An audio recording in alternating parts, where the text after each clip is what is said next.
Aláròyé máa wí o. Ìjọba Èkó fọwọ́ òfin mú èèyàn 162 èyí lohun tí wọ́n ṣe. Ó kéré tán àwọn aráàlú tí wọ́n tó bíi 162 122 tí wọ́n lùfin ìrìnnà àtàwọn òfin míì ni wọ́n ti kó sínú wàhálà ìjọba ìpínlẹ̀ Èkó báyìí. Ẹ̀ṣẹ̀ tí wọ́n mú wọn fún ni pé wọ́n ń sọdá títì márosẹ̀, wọn kò gun bíríìjì ẹlẹ́sẹ̀ tíjọba ìpínlẹ̀ Èkó ṣe fáwọn aráàlú.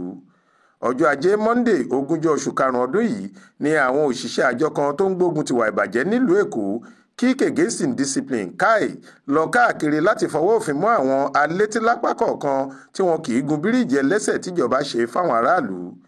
Kọmíṣánná fún ètò àyíká àti omi nípìnlẹ̀ Èkó Ọ̀nàrẹ́bù Tòkunbọ̀ Wahab tó fìdí ìṣẹ̀lẹ̀ ọ̀hún múlẹ̀ fáwọn oníròyìn lọ́jọ́ Ajé Monday 20 oṣù karùn-ún ọdún yìí sọ pé àkànṣe iṣẹ́ ni àjọ KAI ṣe káàkiri ìlú Èkó tí wọ́n sì fọwọ́ òfin mú àwọn afurasí ọ̀daràn 26 lágbègbè Òṣòdì.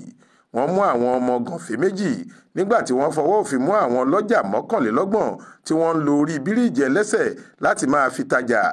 Èèyàn 68 ni wọ́n mú pé wọn kò lo bíríìjì ẹlẹ́sẹ̀ tíjọba ṣe fáwọn aráàlú. Àpapọ̀ àwọn tọ́wọ́ tẹ̀ jẹ́ 162.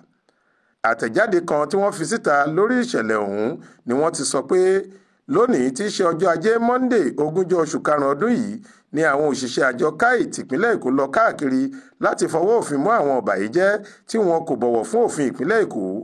Ọwọ́ tẹ àwọn obìnrin 3 ọkùnrin 23 tí wọ́n ń dúnkokò mọ́ àwọn aráàlú tí wọ́n ń lo bíríìjì ẹlẹ́sẹ̀ tíjọba ṣe fáwọn aráàlú lóṣòdì. Bákan náà lọ́wọ́ tún tẹ ọmọ gànfẹ́ 2 àwọn ọlọ́jà 29 tí wọ́n ń lo orí bíríìjì ẹlẹ́sẹ̀ tíjọba ṣe láti máa fi tajà wọn. Aráàlú 62 tí wọn kò nífẹ̀ẹ́ sí láti gun bíríìjì ẹlẹ́sẹ̀ ni ọwọ́ KAI tún fọwọ́ òfin mú. Alukoro ní gbogbo àwọn aráàlú tí wọ́n mú fún ẹ̀sùn kan tàbí òmíràn làwọn máa tó fojú gbogbo wọn balẹ̀ ẹjọ́ láìpẹ́ yìí. Ó wáá rọ àwọn aráàlú pàápàá jùlọ àwọn tó ń sọdá títì pé kí wọ́n máa lo bíríìjì ẹlẹ́sẹ̀ tíjọba ṣe fáwọn aráàlú láti máa fi sọdá títì ní gbogbo ìgbà tí wọ́n bá fẹ́ fònà lójúnà márosẹ̀ nílùú Èkó. Adéwálé Adéoyè ló ṣàkójọ ìròyìn yìí fún iléeṣẹ́ tẹlifíṣàn Aláròyé Online TV.